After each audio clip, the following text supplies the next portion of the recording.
شقة؟ شقة ايه؟ شوفوا له شقة بتاع ايه؟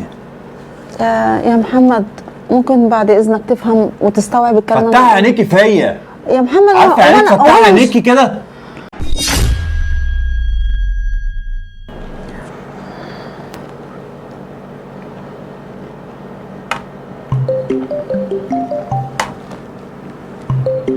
ايه مين؟ لا مفيش. يعني ايه مفيش؟ تليفونك بيرن. ما ايه ده؟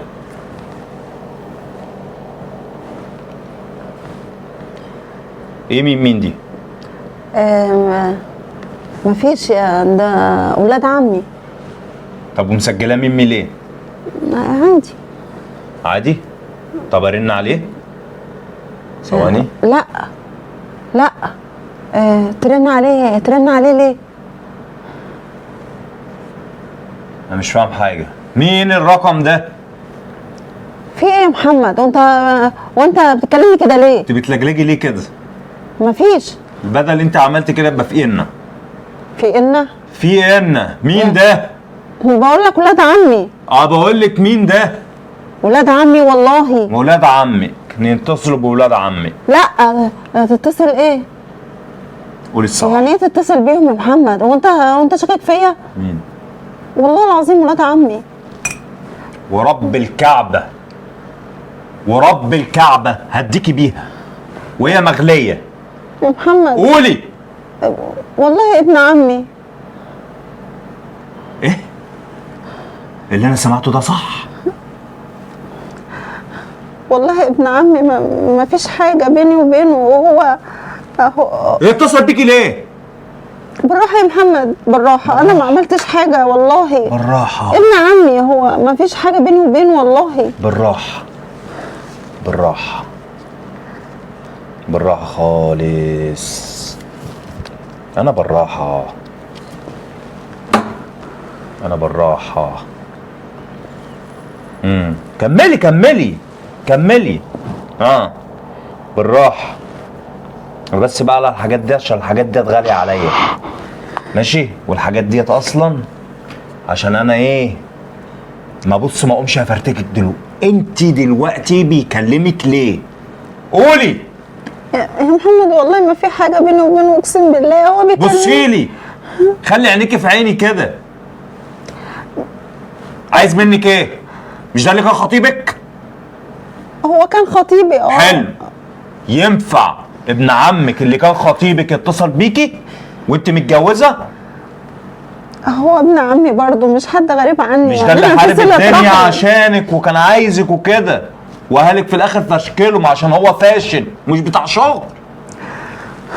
يا محمد ماشي، كل شيء اسمه ونصيب، بس ده ابن عمي برضه. هتعمل ايه؟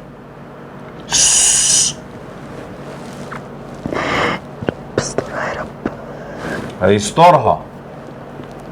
هيسترها. دلوقتي انا عامل ميوت، هيقول الو ماشي؟ تقولي الو ومالكيش دعوه. قولي الو. لا مش بنت عمك يا شبح. هو الاصول اللي علموها ببيوتكم وبيت اهاليك وبيت اهاليكوا، تقول اللي انت تتصل باللي كانت خطيبتك اللي هي على ذمتي. المفروض هي كانت خطيبتك يا محترم، المفروض مالكش كلام معاها، وهي دلوقتي في عصمة راجل. ولو انت ما اتعلمتش الاصول واهلك ما علمكش الاصول، انا هعلمك الاصول. اوعى تتكلم، اوعى تتكلم. لو شفت رقمك على موبايل مراتي تاني هتزعل، وانت عارفني مش بتاع كلام ولا قلنا وقال، انا بتاع فعل. خلاص اتفقنا؟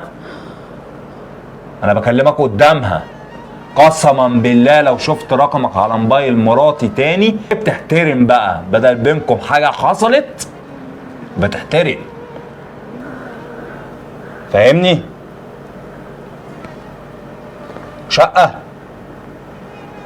وهي تجيب لك الشقه ليه؟ سمعت اللي انا قلت عليه؟ وانا اعرف شغلي معاها دلوقتي.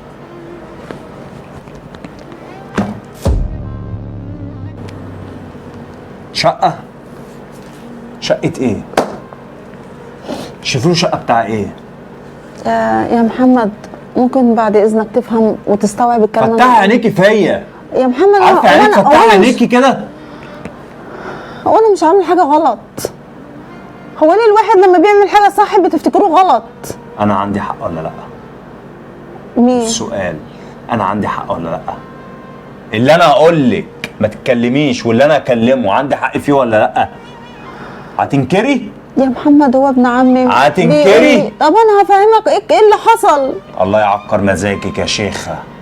كل النسوان صنف واحد، كلكم كده بصوا بتتلموا على بعض كده، بتبقى عايزين ايه اللي هو الحقيقه تبقى فيك، واللي هي اللي ليه كده؟ انت فاهمني غلط والله. ليه؟ والله العظيم ليه ما تجيش سكه ودغري كده تيجي تقولي لي ابن عم طلب مني شقه، ساعتها هسامحك. انت دلوقتي بيرن عليك وانا قاعد جنبك، وده اللي ضايقني. ليه ما تقوليليش تيجي تبقى صريحه معايا كده وتكوني يعني في نفس الوقت صديقتي عشان نحكي لك وتحكي لي؟ ليه؟ ده انا لما بيحصل اي حاجه باجي اقول لك. يا محمد ما انا بحكي لك كل حاجه، بس انا لو قلت لك ده بيكلمني انت هتتضايق، بس ما فيش حاجه بيني وبينه والله، هو ابن عمي. اسمعي كويس الكلام ده كويس، وحطي حلقه في ودنك. الكلام ده ما بيتعدش، ما بيتكررش تاني. خلي بالك لو لقيت رقم ابن عمك على تليفونك، انا دلوقتي عامل له حظر.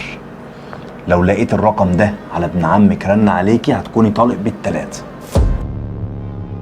ليه ما تلزمنيش، وعيالك مش هتشوفيهم مدى الحياه، ده عقابا ليكي. اتفقنا ولا ما اتفقناش؟ ها؟ اتفقنا؟ انت عايزه